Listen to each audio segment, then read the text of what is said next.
Welcome to this presentation. In this presentation, I will review several frameworks for curriculum development that you may find useful as you work on your current curriculum project. Whether developing new curriculum or revising an existing one, it is important for you to appreciate the importance of a comprehensive review process for the following reasons. The review can help us identify changes in the profession that could eventually lead to changes in competency requirements.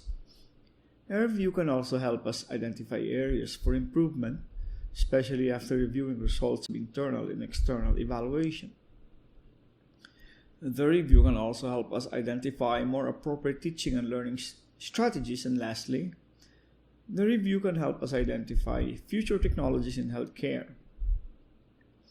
Technologies that students should be familiar with as they eventually graduate and work. One requirement for systematic review of curricula is the use of curriculum development models. This training design is similar to ADDIE model that you are familiar with, except for the last phase. It starts with analyze, which has 5 steps as shown. The second phase is design and practically involves the formulation of intended learning outcomes and ends with the sequencing decision. The third phase is develop and more akin to the activities you do in instructional design.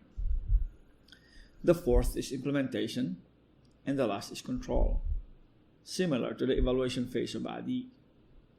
In this model, however, it involves ensuring that the programs are being properly implemented as intended. Results of external evaluation must be used to further improve all the elements of the training program. In this model, the curriculum development is divided into 5 processes, and these processes are shown below with their respective process outputs. This model starts with identifying needs. Identified needs should determine the intended learning outcomes. Although as shown, students should also be a major consideration not only when identifying intended learning outcomes, but also in deciding training content and teaching learning strategies. Our last model is very simple as shown. In this last model, a course or training program should have 3 major elements, and they are course content, teaching methods, and students. You will notice that all of the arrows are multidirectional between course content and students, and between students and teaching learning methods, meaning that students' characteristics should be used as a major factor in identifying both content and methods, and the reverse is also true. Both course content and teaching learning methods should be considered in identifying participants to the course. I would like to emphasize the unidirectional arrow between course content and teaching learning methods. This highlights the fact that teaching learning strategies should not be made as basis for selecting course content. There is one process though that is outside of the triangle, and that is analysis of tasks. Looking back at all the models that I presented, one thing is certain, and that is task analysis is a major pre-design step or a first step in curriculum designing.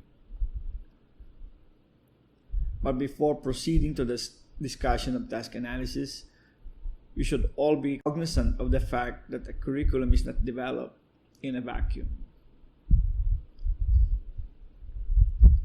In designing your curriculum, you should consider, as mentioned in the introduction, several concerns like your institution's basic vision, mission, and goals, among others.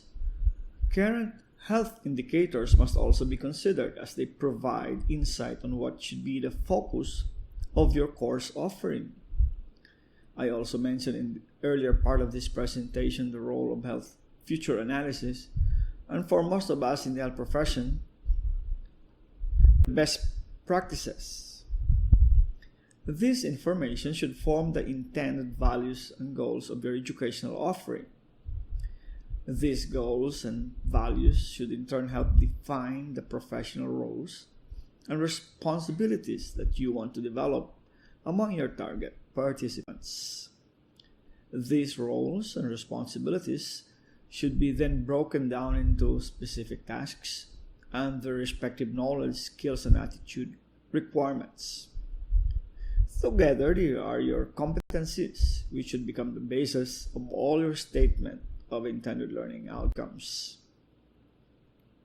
Another important step which should be done even prior to formulating intended outcomes is competency analysis. In the earlier slide, I showed you what important information should be reviewed as one prepares to design a new curriculum.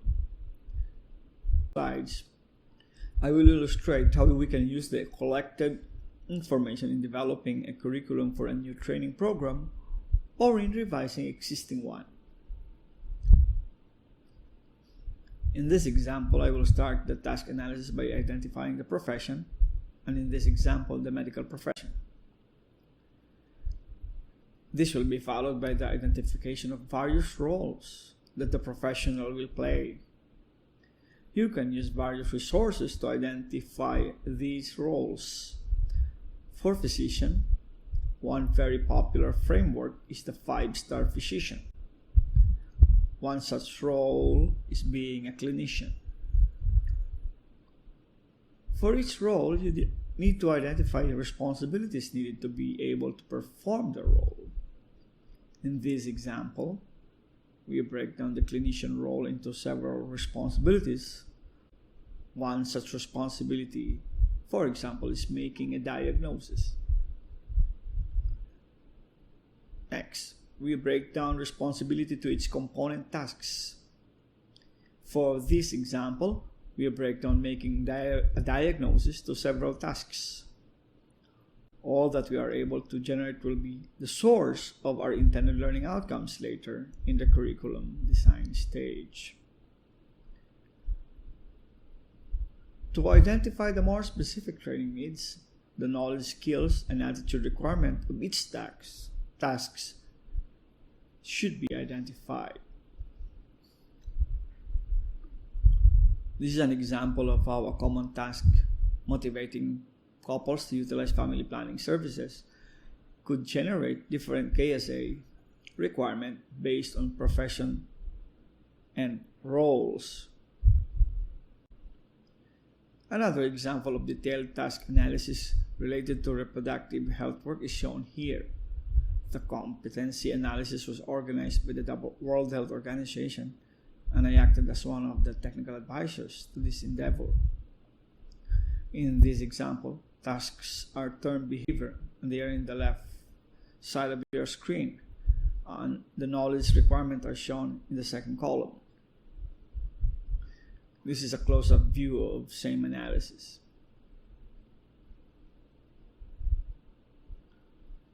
In the remaining slides, example of task analysis for a specific role, disaster risk communicator, will be shown. In this slide, responsibility 1 is broken into its component tasks. Here, a breakdown of responsibility 2. Responsibility 3. And an example of breakdown of responsibility 4 to 3 tasks and their corresponding knowledge, skills, and attitude requirements. Outcomes. For several decades, educators have used educational objectives to state outcomes. We are now slowly seeing less and less of outcomes being stated this way. Educators have now embraced the use of intended learning outcomes. The shift from educational objectives to learning outcomes also resulted to the introduction of revised outcome categories, from the usual learning domain like cognitive, attitude, and psychomotor to the 3 categories which are skills, understanding, and affects. I will not go into the details of these three as it is beyond the scope of this presentation. However, I think it is important to emphasize that skills here as shown has three categories: psychomotor, perceptual, cognitive, and affective. Understanding has two categories: affective understanding and cognitive understanding. Affect, on the other hand, is composed of affective understanding and affective skills. Let me now review the latest version of Bloom's taxonomy. The new taxonomy has two dimensions: the cognitive and knowledge dimensions. These new taxonomy cognitive dimensions, in contrast to the original noun forms, are now stated in their verb forms. This would make it easier to formulate statement of outcomes. The lowest of the dimensions is remember, the second understand, and the third is apply. These three are considered the lower order thinking skill dimensions. The higher thinking dimensions start with analyze, followed by evaluate, and create as the highest. The knowledge dimensions are factual, conceptual, procedural, and metacognitive knowledge dimensions. The cognitive dimensions describe what one will be able to do with the knowledge dimensions. To put it simply, a student needs to remember the knowledge dimension, then understand and apply them.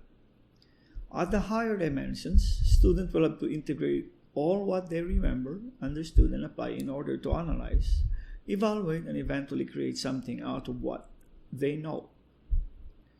In this slide, you can see example of how the knowledge and cognitive dimensions interact and can be used in analyzing statement of intended learning outcomes.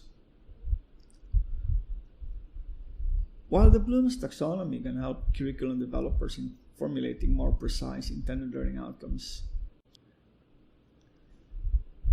this is all for now, and I hope that this presentation helped clarify the competency analysis process. You can use the process in identifying competencies that you will convert later to more statement of intended learning outcomes. Thank you and have a good day.